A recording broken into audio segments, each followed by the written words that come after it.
না না, আমি তোকে পাঠিয়ে দেবো, তুই কোনো চিন্তা করে না, আমি আছি তো তোর সঙ্গে। আচ্ছা ঠিক আছে ঠিক আছে, হ্যাঁ না না, আচ্ছা আচ্ছা ঠিক আছে ঠিক আছে ঠিক আছে। কই গো?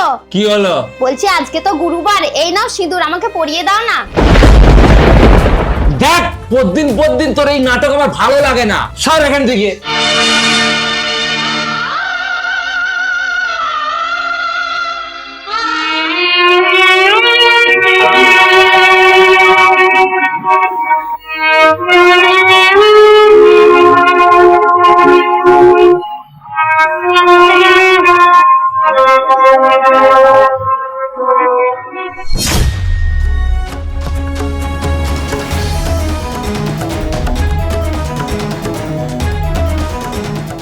আরে বৌদি, আজকে আবার তোমাকে দাদা মেরেছে?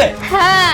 জানো বৌদি, তোমার স্বামী থেকে না ওই পাশের বাড়ির বৌদির স্বামী অনেক ভালো। ওর বউকে কত মানে জানো, বিয়ের পর থেকে একদিনও গায়ে হাত তুলেনি। আর তোমার স্বামী প্রতিদিন তোমাকে মারধর করে।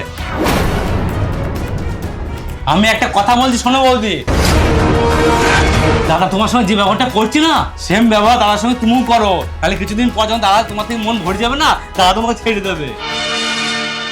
তো তোমারও তো চিন্তা হচ্ছে কেন? ও আমার স্বামী, ও আমাকে মারুক ধরুক, ওর আমার উপরে অধিকার আছে, তোমাকে তো অত চিন্তা করার কোনো দরকার নেই।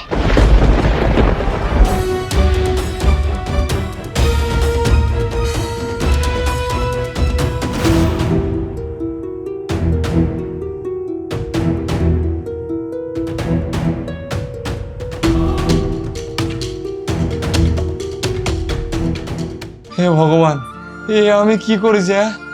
আমার বউ আমাকে কত ভালোবাসে, আর আমি ওর সঙ্গে সবসময় খারাপ ব্যবহারটাই করেছি। না না, হ্যাঁ।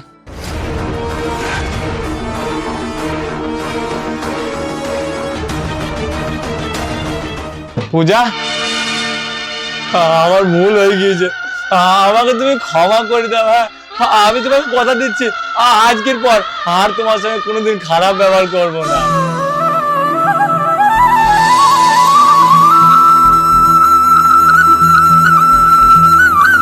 হ্যাঁ বন্ধুরা, মানুষ মাত্রই ভুল হতে পারে, কিন্তু যদি কেউ নিজের ভুল বুঝতে পারে তাহলে তাকে ক্ষমা করে দেওয়াই উচিত। ভালো থাকবেন, সুস্থ থাকবেন, আর এই ভিডিওটি ভালো লাগলে অবশ্যই বন্ধু বান্ধবদের কাছে শেয়ার করে দেবেন।